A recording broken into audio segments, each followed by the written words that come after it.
Good morning. Welcome to the Celtic Way Morning Briefing Live.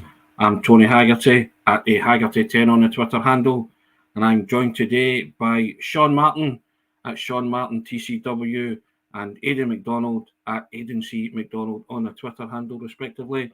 Guys, how you doing? Another happy Monday. All good, Tony. Aye, yep. Yourself? Yes. In the words of Celtic song, we just can't get enough of the happy Mondays. Isn't that right? Aidan, they were a band popular in the late 80s and early 90s. You know what I mean? Just in case. But yeah, good fun. Aidan, how was your weekend? Yeah, no, it was good. They definitely capped off by that result. It was a really good performance, and a really important result. Always say it's result dependent, Aidan, don't I? So that's why I asked you that. Sean, we'll come to the result in a minute, but yeah, it's edging closer, isn't it? It is very much so, aye. Not far away now, Tony. Cool.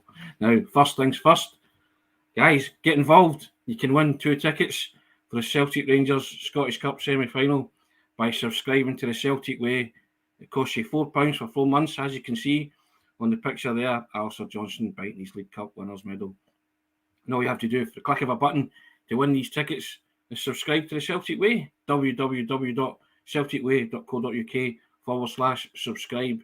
If you're a new subscriber, you'll get a forum. Fill in the forum and you'll be entered into the draw for the tickets.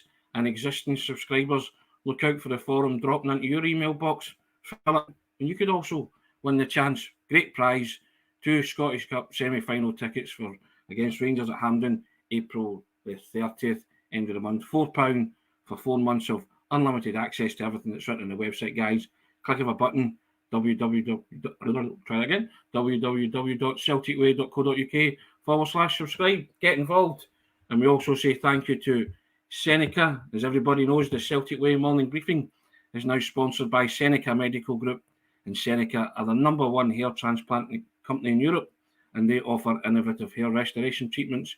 And you can find out more about SENECA via the links in the description of this video. Now, gentlemen, I wrote in the verdict piece for 27 minutes, Sean, you know what I'm going to say. It was the rip-roaring, free-scoring, never-boring Glasgow Celtic. They put on a show and won the game in that spell. And it's nitpicking to say, although the manager said it was a bit of a sloppy second half, but hey, they did all their damage in that 27 minutes, Sean. We were texting each other and saying, yes, Dundee United, maybe 9-10 sort of thing. And you couldn't be forgiven for thinking that as it goes 4-0, they've even missed a penalty. But I guess they're human, aren't they? They're not robots, as the manager says. And job was done. We move on. The second consecutive title, and she's ever closer. Aye, I mean, result-wise, ultimately it was an easy win. Said to you, Tony, before the kick-off, I felt it was either going to be a slog or that they'd blow them away. And within a few minutes, you'd message me back saying, I'll take option B, please. That opening half, it was just brilliant. Relentless. Capitalising on mistakes, making Kilmarnock make some, finishing all of it. I thought, yes, the Killie goal eventually came from them forcing a Callum McGregor error, but for the bulk of that first half, there was only 1 team in it. And yeah, I think aside from the 30 seconds before the half-time whistle that added a consolation, I thought Celtic were outrageously good in that first half hour. Aidan, 102 goals and counting, like kind of James Bond villain, 102 and counting type voice there. But I mean, Dyson Reader scored the 100th goal with a lovely header. But for that first half an hour, I've written a piece and I'm talking about the Harlem Globetrotters coming to Glasgow next month to do their exhibition stuff. But for parts of that first half, Celtic were putting on a bit of exhibition stuff there. They played really, really well, didn't they? Yeah, the sort of first half performance, or the first sort of 27 minutes, as you were calling it, Tony, was phenomenal. The passing was crisp. They were causing Kilmarnock all sorts of problems. It looked like every time Celtic went up the park, they were going to score. And like you, I did assume that it maybe was going to be a repeat of the Dundee United game, even after Kyogo missed the penalty that I'm sure we'll come on to. But I thought it was going to be another high-scoring match. But yeah, the tie was basically done. As soon as it went even, probably 3-0, I think a lot of the Kilmarnock fans thought that as well. You seen, obviously, it looked like some of them were leaving. But yeah, no, it was a really good performance, particularly in the first half, and another really big result, and hopefully it was going to be a title winning season. Back to 12, Sean. Yep. The pendulum swung back. Could be 15 in Saturday, Tony. Yes, a rare opportunity for Celtic to actually apply a bit of pressure. I think somebody worked out the 18 times Rangers had played before Celtic. I believe that's the number. And I don't know, but it is constant. It's a constant. Half a season. As I said on Friday, I constantly find myself doing these stats bomb roundups and starting it with Celtic restored their 9-point or 12-point lead. And Sunday coming, I'm hoping to be able to say that they went 15 clear. I know Rangers are playing on Sunday, but the way Aberdeen are playing at the moment, you never know. You just never know. Yeah. 12 ahead with 18 to play for. Could be 15 ahead by the time Rangers go to Pittodrie. And I mean, there was quite a few things over the weekend that Barry Robson's got Aberdeen charging right up that table. He's got them playing in a manner that Liam Scales has even said directly. Celtic loanee Liam Scales, of course, that they don't see why they can't get a result against Rangers the way that they're playing. Because when they were going through their kind of iffy spell, if you want to put it that way, under Jim Goodwin, they gave Rangers a right good game and arguably should have won it. Yeah. So Liam Scales' logic with that is, well, now that they're playing really well, why can they not just win it? And they've been very good at Pittodrie all season. And I'll come back to that Celtic game against Aberdeen at Pittodrie after the restart. The record at Pittodrie getting into that game was really, really impressive. So for Aberdeen to have played that way against Celtic, even though it was Celtic, I think was a big reason why the Aberdeen fans kind of turned against Jim Goodwin that day, because there was no intent whatsoever to win the game. But generally, they have been really good at Pittodrie, and I think it's going to be a tough ask for Rangers actually on Sunday, especially if Celtic can go 15 ahead, get into it, and put that wee bit of pressure on them, as you say. Yeah, it's something to look forward to. Aidan, Celtic play 24 hours before Rangers next weekend. Now, I wonder how big Jurgen felt about it all, Aidan. Big Jurgen Klinsmann in the Rugby Park stands. You're never going to say that very often in your life, are you? But Celtic piling on the agony and putting on the style, I guess, for a wee bit of time there. And I think he would have enjoyed the first half, certainly. Yeah, I mean, obviously he was here to watch all, but I'm sure he would have appreciated that first half performance because it was pretty good. I think he maybe would have hoped to see a wee bit more probably on the pitch, I'd imagine, but he would have been, I'm sure, well aware that Kyogo's obviously the main man for Celtic up front, and it was unlikely Will was going to start the game. But yeah, no, it was good to see him there, and it's always interesting that an international manager who also was an excellent player values someone in the Celtic squad so highly. It makes you feel that it's a really good squad that we've got at the moment. And yeah, no, it was good to see. I don't think I ever expected to see Jurgen Klinsmann in front of an advertisement for a Kelly pie, I'll be honest. But yeah, no, it was good to see him there. Sean, it was good to see him there, wasn't it? Checking out up no, and he got a half, so that at least he didn't. His journey wasn't wasted. Let's put it that way. No, I think Sky Sports interviewed him before the game. He was speaking really, really highly of Celtic as a club and using them as a kind of an example for maybe more young South Korean players to come and try Europe. So it was good that he got to see O for 45 minutes. It wasn't O's best 45 minutes in a Celtic jersey, but ultimately there'll be more than just kind of the overall performance they'll be looking at. They'll be looking at the way that he adapted to the game, because remember it was a plastic pitch, which is not a regular sight. So he'll be looking at that. He'll be looking at the attitude he was displaying. Above all else, and he did. We talked to Ange Postecoglou about how he was getting on as well. Yeah, he mentioned that, didn't he? So augurs well for O in terms of his international career. Robert Gibson saying, never will get much of a look when he come on. Yeah, I guess so. Probably it was part of one chance, didn't he? He did, but it was part of a second half that was just pretty flat. Not very good, really, to be honest. I think these things happen sometimes if you're up like that at half time. Not often with Celtic does it happen to that extent. I mean, there wasn't even a shot in the first 20 minutes from either team in the second half. I think it was just a poor second half.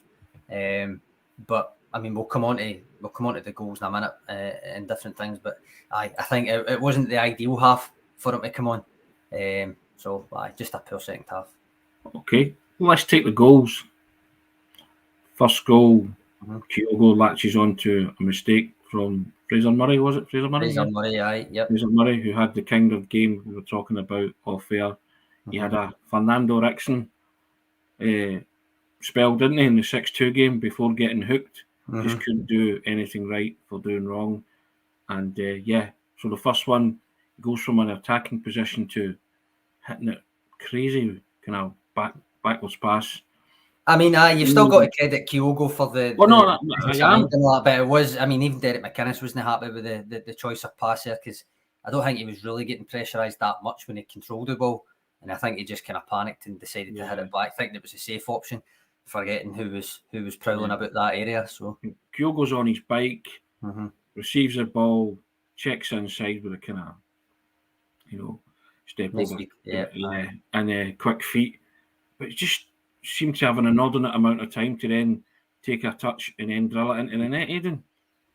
Yeah, I mean, obviously he timed his on really well, and when he does first pick up that ball, even when it takes it around the man, he's still got a lot to do. You're thinking he's maybe going to wait for somebody to arrive in the box and play it in, but as soon as he sort of shuffles back onto his other foot, you only knew one thing was going to happen, and it was a clinical finish. It was a really, really high quality goal from Kyogo, and obviously I know it does come from a Kilmarnock mistake, but like I say, there was still plenty for him to actually carve out that goal. It wasn't like, it get passed right across the face of goal to him and he just tapped it in. There was a lot they had to do, and he took his chance really well. Now that was goal number 29 for the campaign, Sean. He should have had 30. He should have, Let's nitpick, and he slams a penalty off the post. Yep. Shocking. No one was off at half time.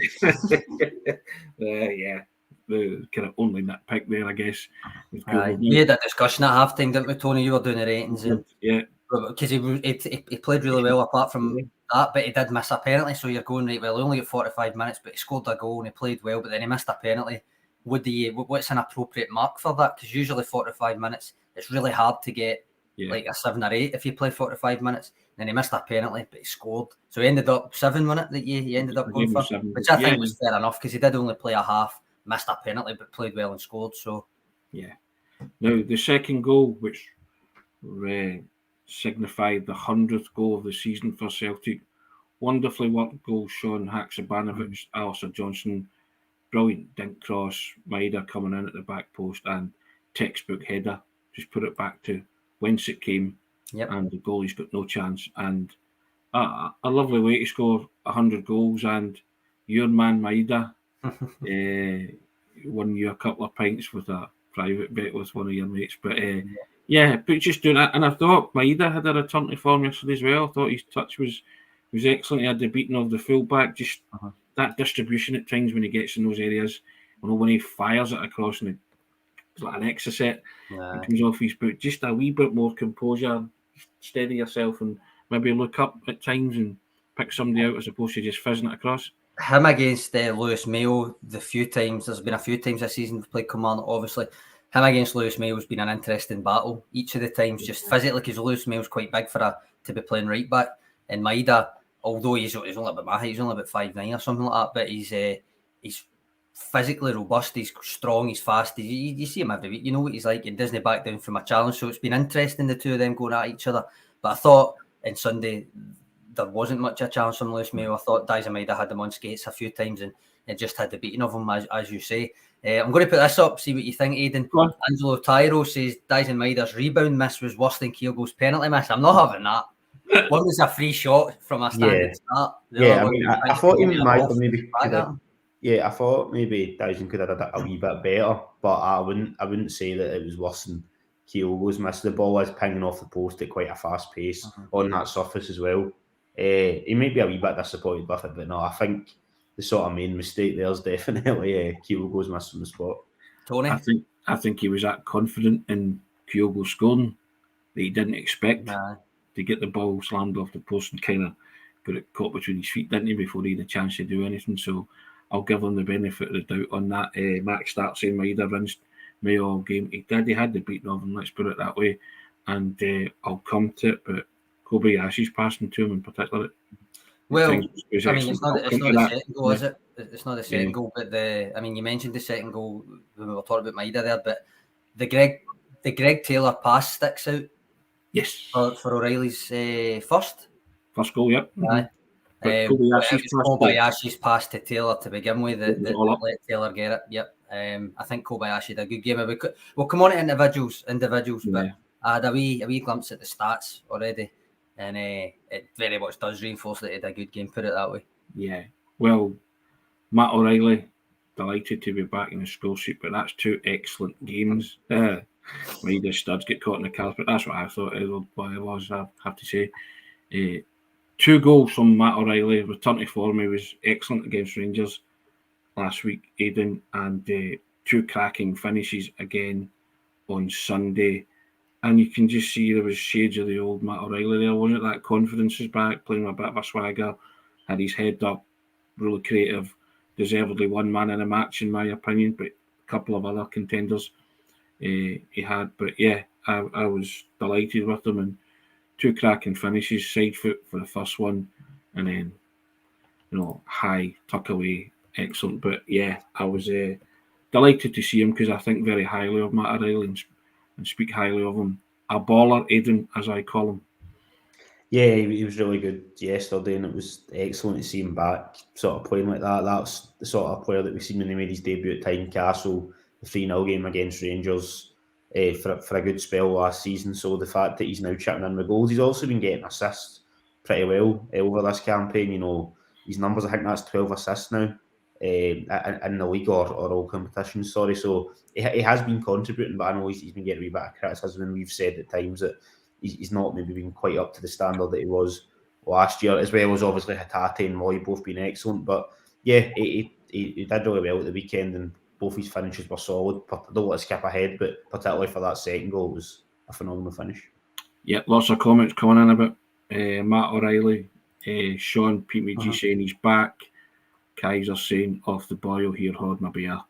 And others say, David Holmes saying Matt looks back to his best, and Adrobayev was saying he's kind of sorted out his issues. Now, Sean, we were both impressed with O'Reilly yesterday, weren't we? Aye, I think again, impressive. 2 goals, which I think, as Aidan mentioned, is massive for him. Yes. But as usual, I'll still point to what's been there the whole time, even while people have been criticising him, and that's his off the ball work, Tony. Yeah. So yes, he had the most shots, he had the most touches in the box, and he had the most key passes, but he also, as he usually does, had like the second most counter pressures and second most pressures. That has been there the full time. He said himself after it that the kind of the most mentally draining thing over that kind of mid-season slump, if you want to put it in that way. I don't know if I would go the full hog and call it a slump when he was still playing well on that side of things. But for him, he said it was the fact that he couldn't quite get that first goal. Yeah. For a guy in his position and the kind of creative player that he is, and the chances that he had as well, he did say that it started getting to him a wee bit, that he hadn't scored that first one, because I think he was feeling, right, I really should have at least a goal by this point in the season, is the way that he put it. So once that first one came, you seen the relief. You see it on his face when he scored that first goal, and now he's, well, in that game alone, he's doubled his goal tally for the season, and suddenly it looks a whole lot rosier. But I would still point to the fact that his off the ball work was there regardless. Oh yeah, I mean, I agree with that, and also he loves a challenge, doesn't he? It kind of goes unnoticed, because it's not part of his makeup, but he likes to stick his foot in there and go in when it hurts, and he's quite solid in the challenge, Aidan. Yeah, no, he's not afraid of sort of shucking out of one, which is important in that position. I think quite a lot of creative players maybe that would not all be part of their game, but he's happy to sort of get involved in the physical side, which is another reason that I imagine that Andrew's a really big fan of him. But yeah, I'm just glad that he is starting to add goals back to his game. I know he was obviously only there for half a season when he joined last January, but I think that's him that equalled his goals that he got last year before. So yeah, really positive, and hopefully he can get a couple more before the end, because if he ends the season with he's in 12, so if he gets a couple more assists and he was to get a couple more goals, sort of 6 goals, potentially 14, 15 assists, you would see that across the season as a very good return, even though maybe he has had spells that some fans have felt he's dipped. So yeah, no, it's good to see him back to his best.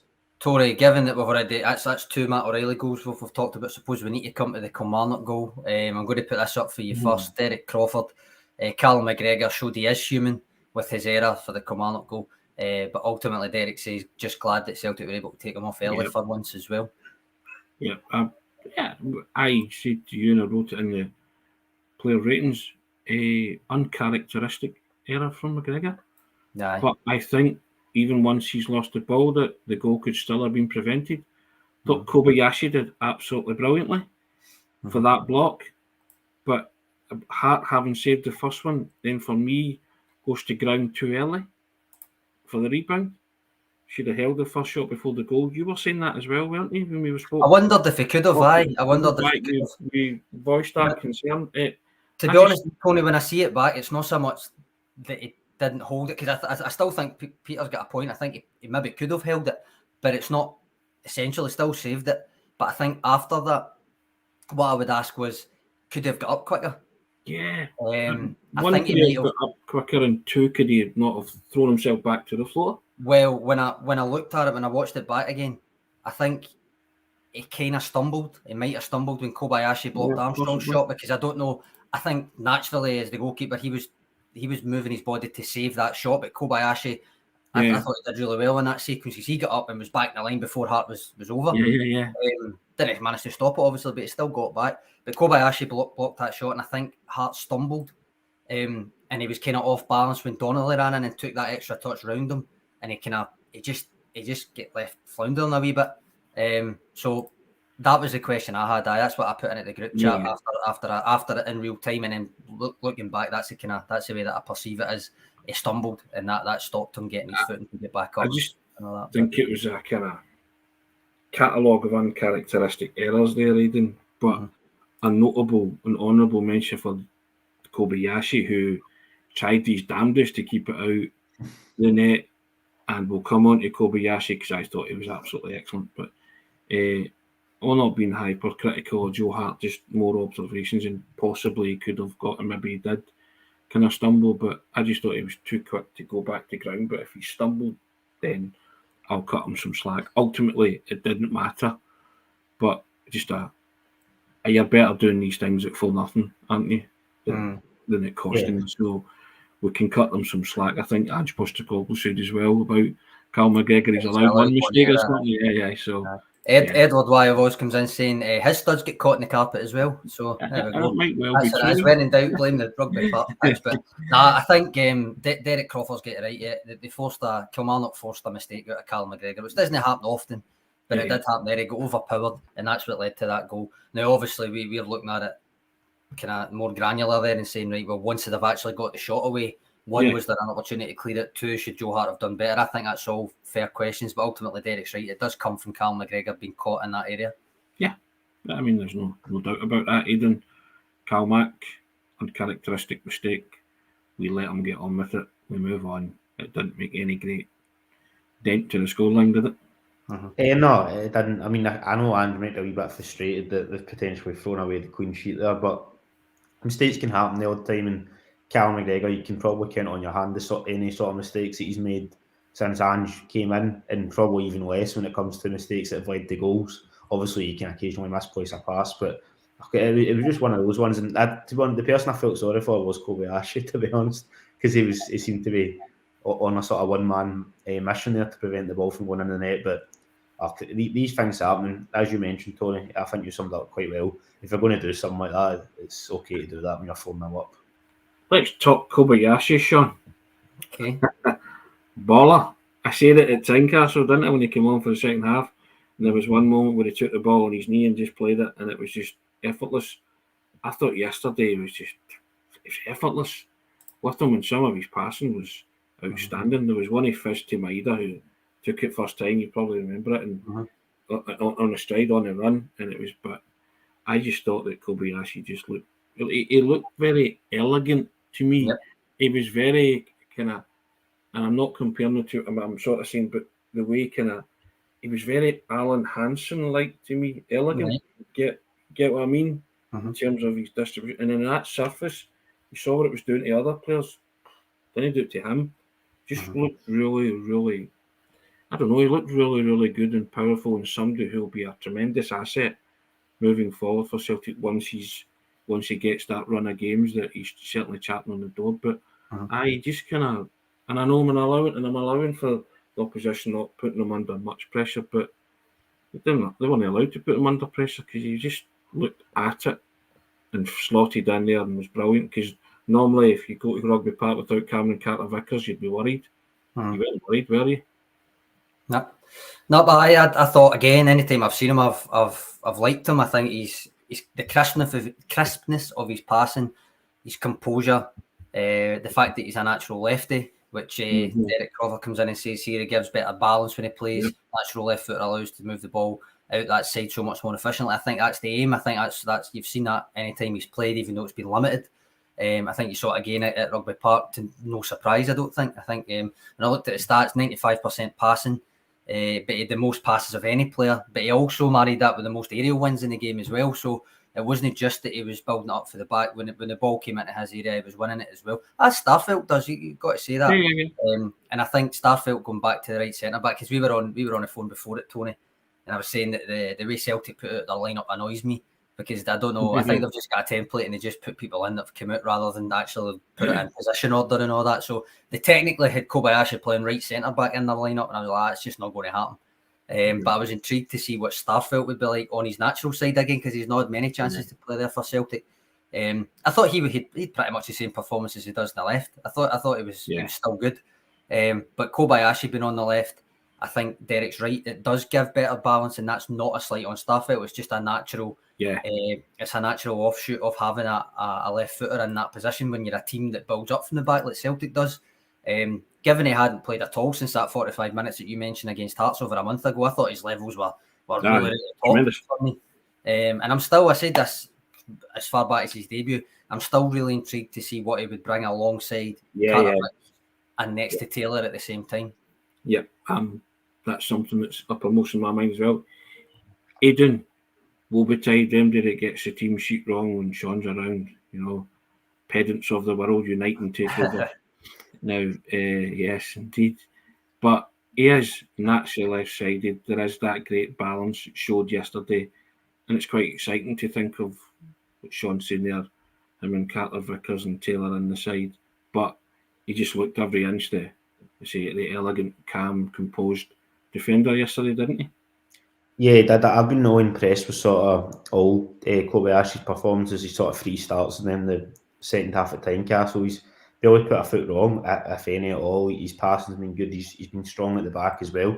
I know he's maybe not had to deal with a game when it's been, constant defending, like a backs to the wall performance potentially like Europe or that. But anything I've seen so far, I've been impressed with. I just think it does have that balance playing like sort of the left footer at left centre back. I know we discussed it, Tony. I think it might have been after when Celtic beat St Mirren 3 or 4-0 in the league and Kobayashi had played.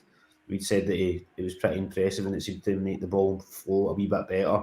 And like you were mentioning, Sean, I'm really looking forward to seeing him play with Carter Vickers. It'd be good if we could see that potentially once before the end of the season, because that isn't me having a go at Starfelt, because I think he's been very good this season. But I would be interested to see how those two got on together, because I think that could be a really, really good partnership. And if you're sitting with potentially 2 really good defensive partnerships that involves swapping someone in and out, I think that's a good place to be in squad depth-wise for next season. He just made it all look pretty easy, didn't he, Sean? That was what was for me. Just he never seemed to be like Cameron Carter-Vickers. He was never flustered at any time during that game. No, I don't think Kilmarnock done much to make them kind of think about being flustered. But even when they did, because they still had I think only one fewer shot than Celtic. Whenever they did get into that area, he was still quite composed. He's just, I think it's naturally his demeanour. And on that note, keep your eye out on the site for tomorrow, because I think Stuart Ross has picked Kobayashi's performance to break down in fine detail. And I'm sure that pass will feature in it, Tony, put it that way. Oh, without a doubt. Now, speaking of passes and Japanese players, Tomoki Iwata discuss. I thought he was excellent, to be fair.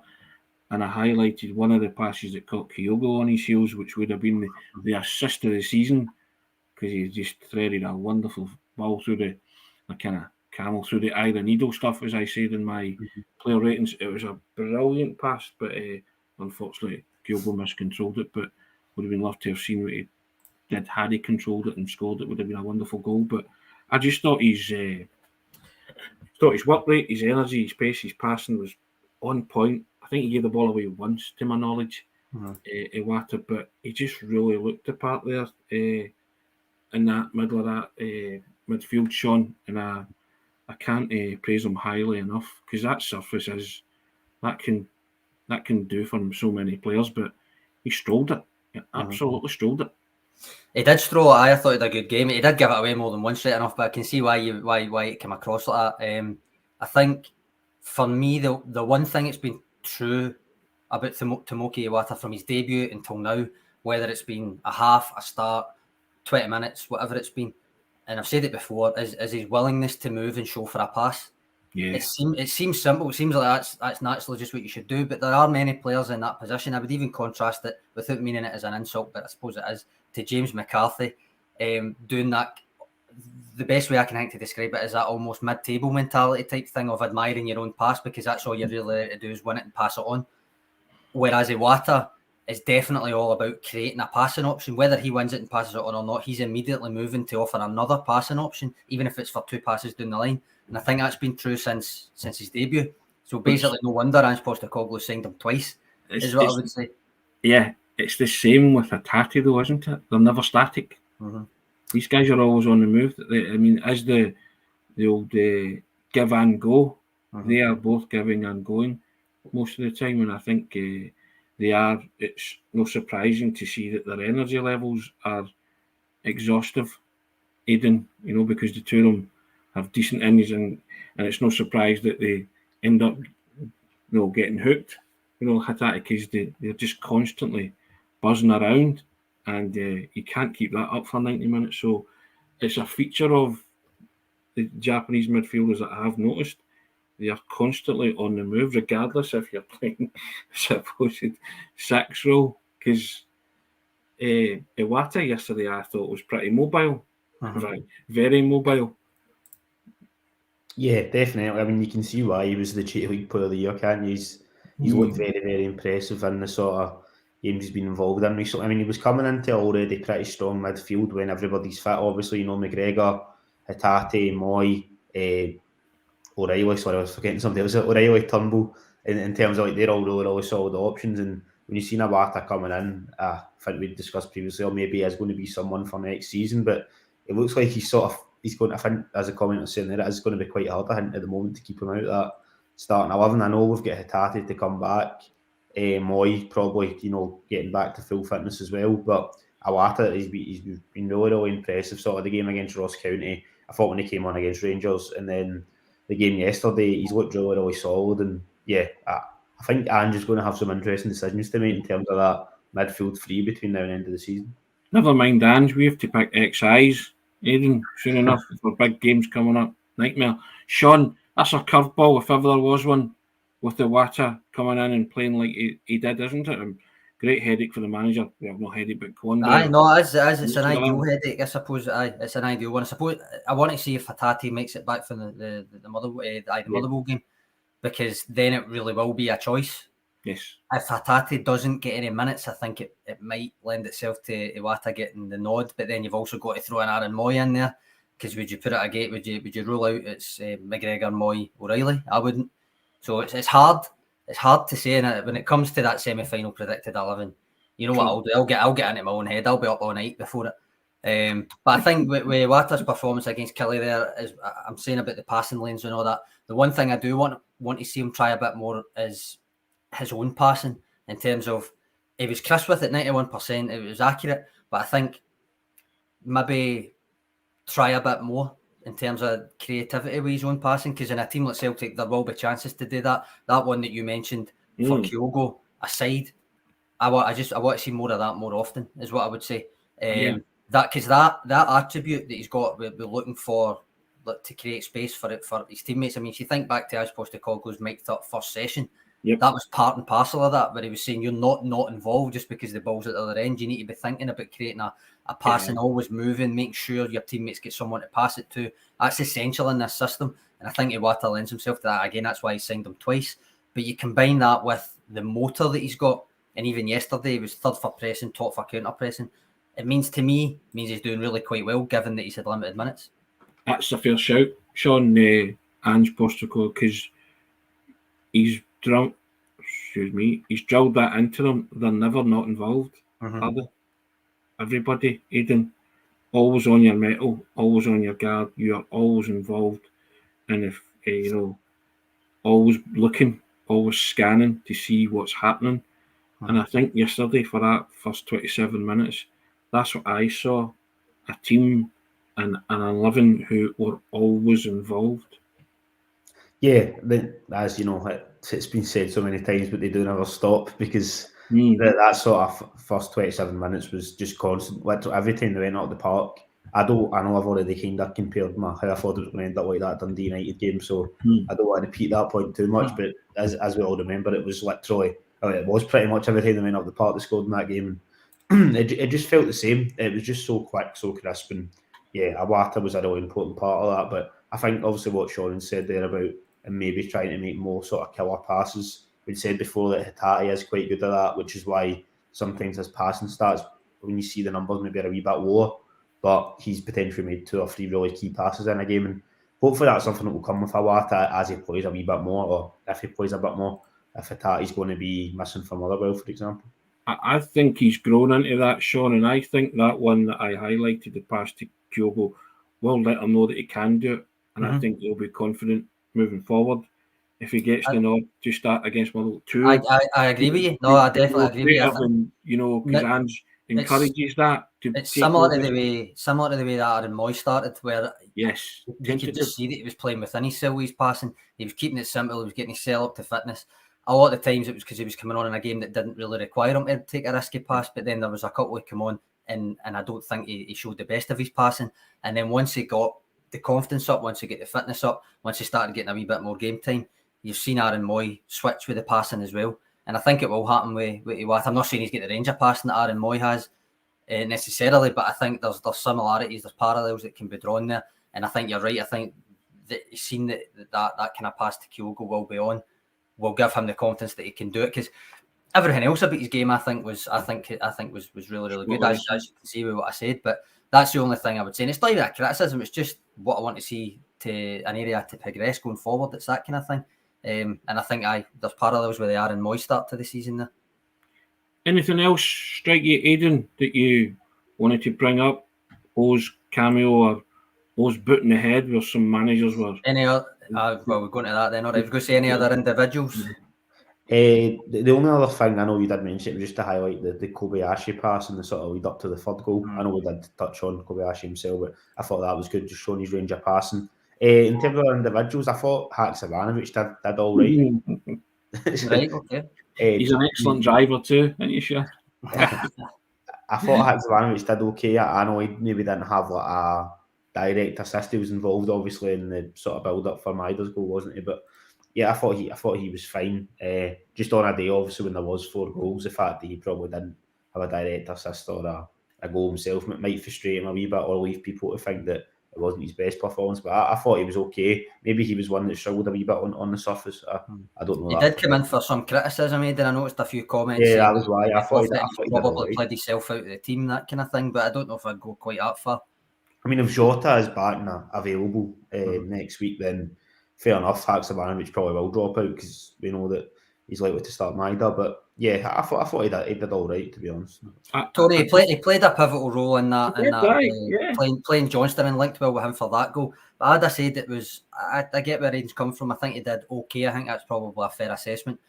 Even when it was a supposedly off day for him, he still was involved in that second goal, and I would say actually off the ball, he was probably better than what people would maybe give him credit for. I think he had a fair few tackles, a couple of interceptions and stuff as well. So it might not have been an eye-catching display in terms of kind of what you see when he comes on as a sub and he's helping unlock or pile on the agony for defences. But I don't think he was terrible, Tony. No, I don't think he was terrible at all.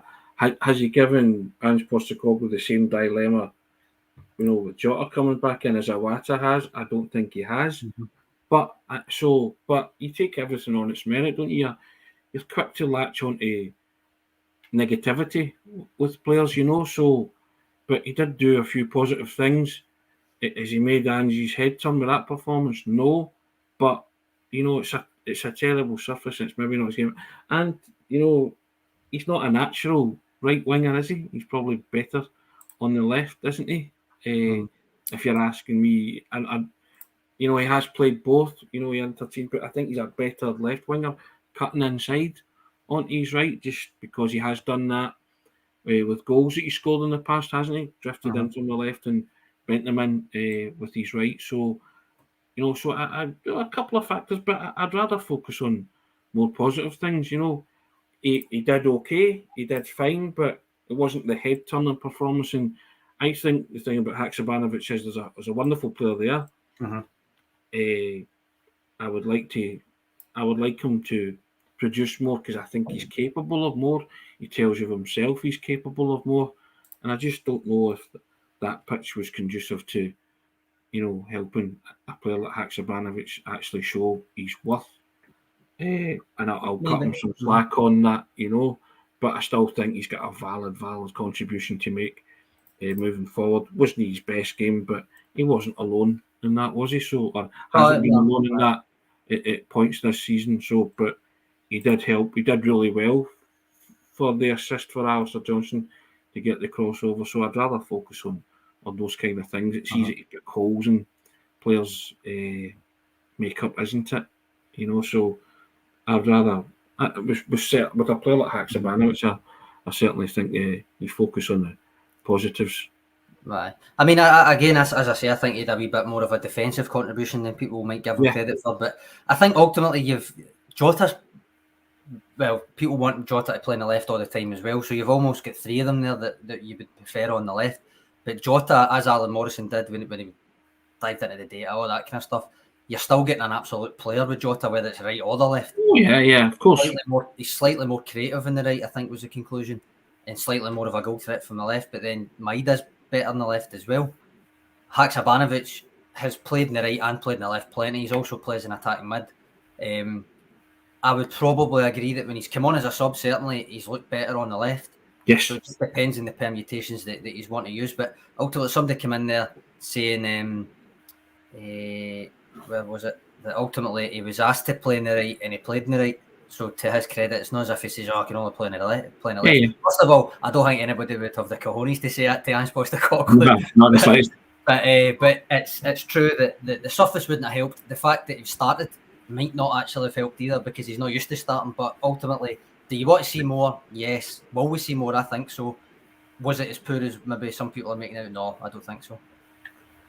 Yes, correct. I would agree with that. Any other individuals stick out for you, Tony, beyond the ones? No, I think we've kind of covered most of the individuals, haven't we?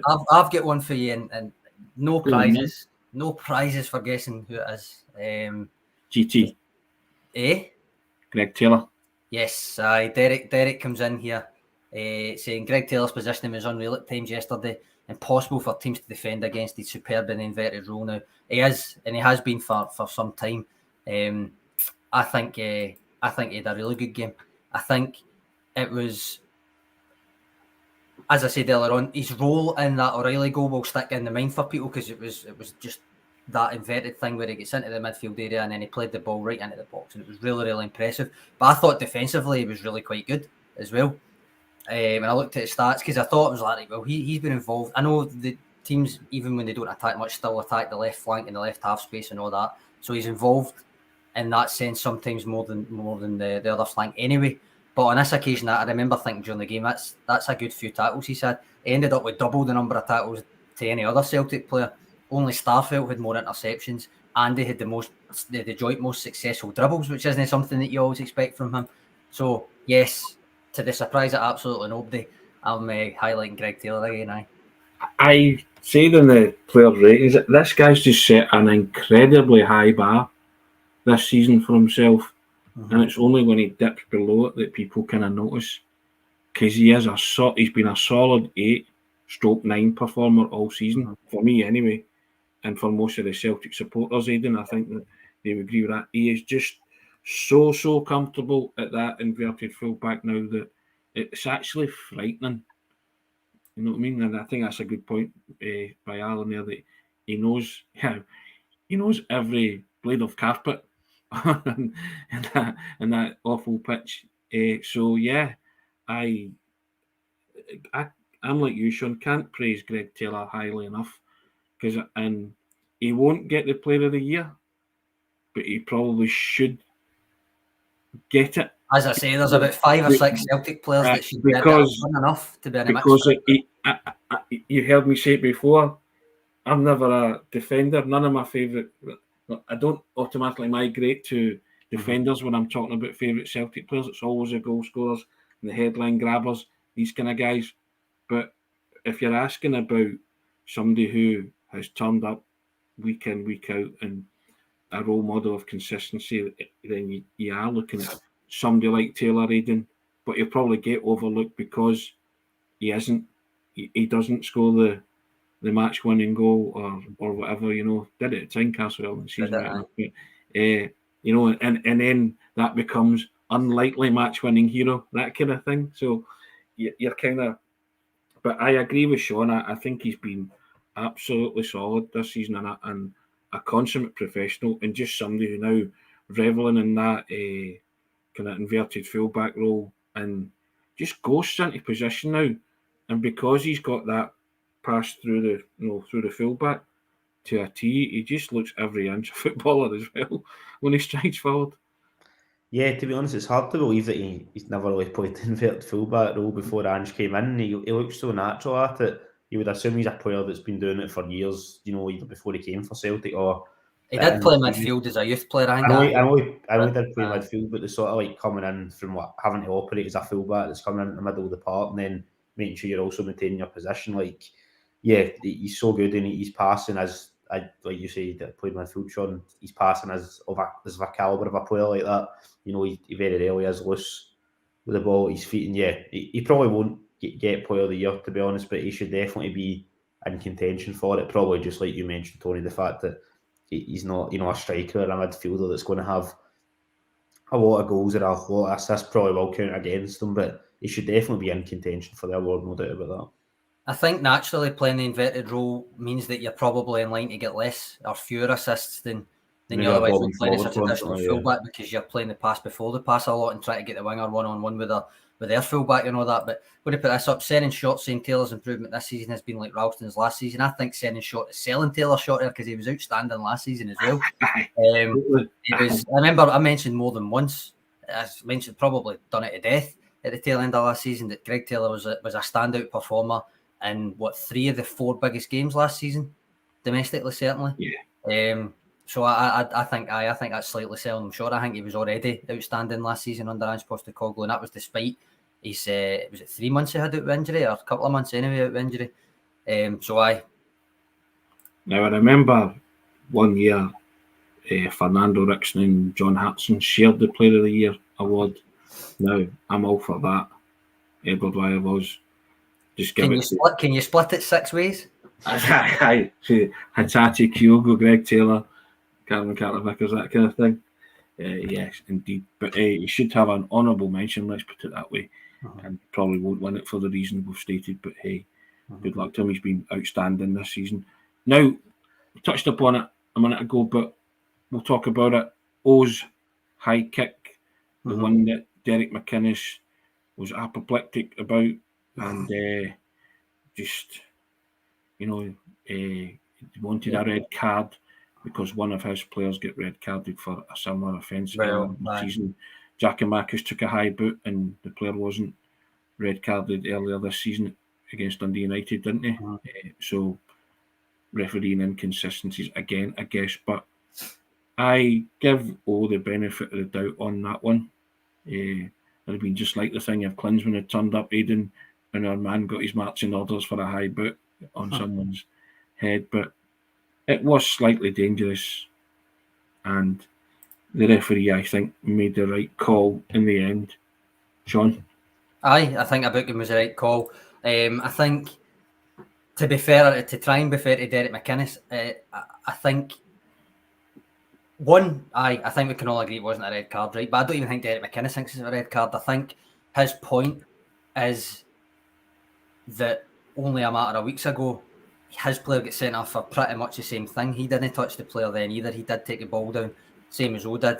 And the referee, if I remember rightly, John Beaton booked Kyle Vassell that day, and then Varsity go and look at it again, and John Beaton went off, I'm looking at it again, I'm going to change it. And I think he just stuck to his guns and said, no, a yellow card was right. So I think Derek McInnes is just naturally still bitter about that.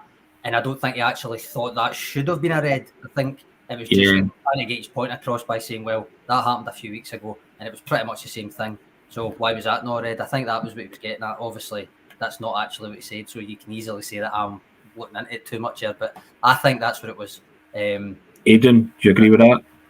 Yeah, I don't think it was a red card. Now, obviously, when you go high, there is a risk, but there was very little, if any, contact with the Kilmarnock player, and I think Sean probably summed it up quite well there. The sort of McInnes is probably still a bit better from the one in which his player was sent off. So look, we are looking for refereeing consistency, and probably in that case maybe there isn't, but it's also is worth pointing out that the Yakimakis one that you mentioned, Tony, because there was debate at the time about whether or not that would be a red card or not. But it wasn't for me. It would have been quite a harsh red card. I mean, it's not like he's went up and hit him right in the face or something and knocked him out. But I don't think it was a red card personally. I did like this from Angelo Tyro. Fred Astaire would have been proud of that high kick from Lowe.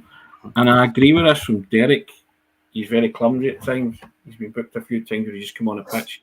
And I think that last sentence is raw and eager. I don't think necessarily it's clumsy. I think it's that he's very, very eager to make his presence. I don't think there's any malicious intent. Not quite learned there's no malicious intent when he's going about his business, but he is very raw. The raw materials there as a player.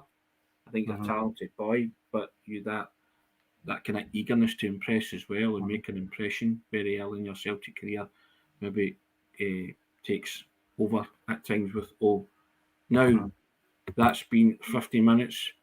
Tomorrow Plus when Nugget says was Vassell not 2 yellows? No, it was a yellow and then they went to VAR and then gave him a straight red, which I still think was wrong. So now we've gone 50 minutes. We will tomorrow, Sean, mention amongst other topics the ladies team who cut the deficit to 5 points with a 4-2 win over Glasgow City. We'll want to cover that with a bit more depth tomorrow. Even missed 2 penalties. There you go. We were watching Kyogo at the time, but there you go. But we'll mention that. We'll cover that tomorrow. But as I say, that's just nearly short of an hour, guys, talking about Celtic Kilmarnock and dissecting that. But for 27 minutes, they looked wonderful, didn't they? They did, although I'll tell you what didn't look wonderful, Tony. Well, this is what people are saying in the comments anyway. The empty seats in the stands, Michael Ross says all those empty seats look really horrific. We should probably touch on that for a minute because it's been, from what I see, Twitter's never a good gauge because it's always a vacuum. But that seems to be part of the discourse on Twitter the last day and a bit since the game, or the last day since the game. Michael Ross says it looked horrific. What's your thoughts? It was very noticeable, wasn't it? And I think lots of people were saying that there was a lot of Celtic supporters outside looking for tickets. Are the empty seats there because it's on Sky though? Goodness knows. But it doesn't look great, does it? But again, it's back to clubs, isn't it? Individual clubs and the way they want to sell their tickets or the way they want to distribute the tickets. And Kelly fans were leaving after 20 minutes, which didn't look great either. Robert Gibson's got a fair point there. Yeah, if you can play in front of full stadia, I'm all for that. By ball, depressing at cash strapped Scottish teams can't see the financial benefit of giving more seats to away fans. I understand the thought process. They don't want it to make it like a home game for a visiting team like Celtic and all the benefits that Celtic can derive from having more or less a capacity support. Yep, empty seats, horrible picks, absolutely shocking. But it didn't look great as a spectacle. Kilmarnock fans were leaving, as I say, after 20 minutes. That didn't reflect well on them. But I'm just looking at it from a revenue perspective, Sean. You look at, someone said there was the capacity of rugby parks 18,000, just over 8,000 there yesterday. So you're talking about 10,000 seats. So some say the average of 30 quid a ticket, 300 grand. They could have potentially said Cheerio waved away £250,000 yesterday, Aidan.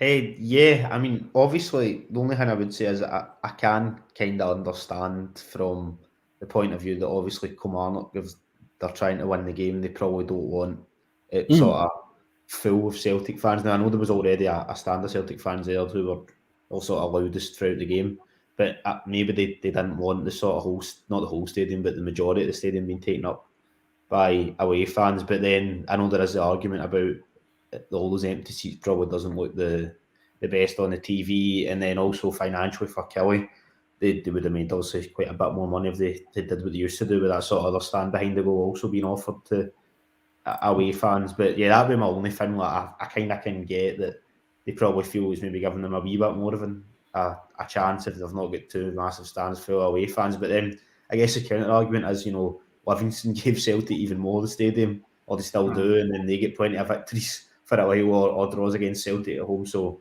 I probably think that it goes both ways. But that was only him just to add on that.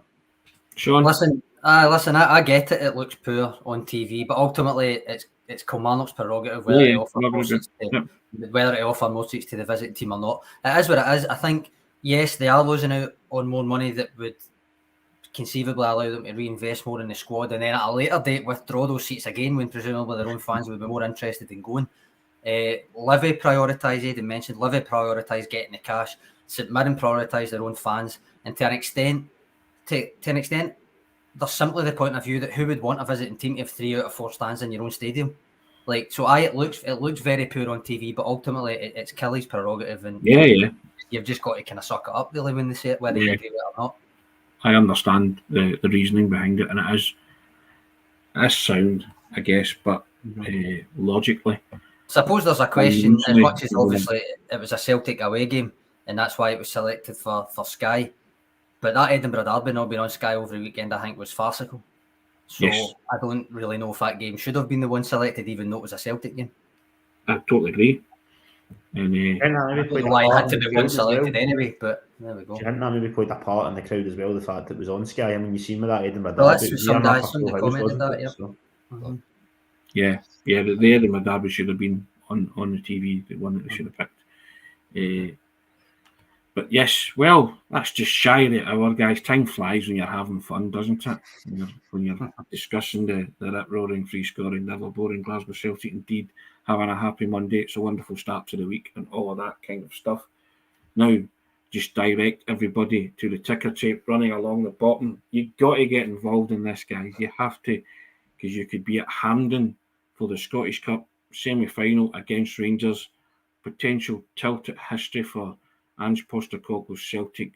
No club has ever won 8 domestic trebles. You could be there to see Celtic, see if they can attempt to get to the Scottish Cup final against their city rivals on Sunday, April the 30th. Celtic versus Rangers, Scottish Cup semi-final. And it's all for a click of a button. And it will cost you £4 for 4 months of unlimited access to everything that's written on the website. And all you have to do is click that button, www.celticway.co.uk/subscribe. That's www.celticway.co.uk/subscribe. Thank you very much, Derek. Really appreciate that. And you'll be in with a chance to win. New subscribers will get a forum once you've subscribed. You fill it in, and your name will be in the mix to win this magic prize. And existing subscribers, look out for the forum dropping in your email boxes. Do the same, fill it in, and you'll be in the mix. And the closing date is Friday, April the 27th. Is that right? Thursday, April the 27th. 11:59 p.m. on the 27th of April, basically. April the 27th. So fill the forms in, guys, and be in the mix for the draw to win 2 Scottish Cup semi-final tickets. Got to do it. And we also say thank you to SENECA. And as everybody knows, the Celtic Way morning briefing is now sponsored by SENECA Medical Group. And SENECA are the #1 hair transplant company in Europe, and they offer innovative hair restoration treatments. And you can find out more about SENECA via the links in the description of this video. We move on to Motherwell next week, guys. A rare chance for Celtic to exert some pressure by playing before Rangers. Still 12 points clear at the top of the Scottish Premiership, homing in a second successive title under Ange Postecoglou. It's all good in the world. It's a happy Monday. Kilmarnock 1, Celtic 4. Excellent stuff. Sean, thank you so much. Top class contribution as always. Aidan, always appreciate you coming on, talk contribution as well. Commenters, thank you. We enjoy the toing and froing, and we like your discussion points as well. We'll do it all again tomorrow. Have a wonderful Monday. We'll see you on Tuesday, same time, same place. Cheers, guys. Cheers.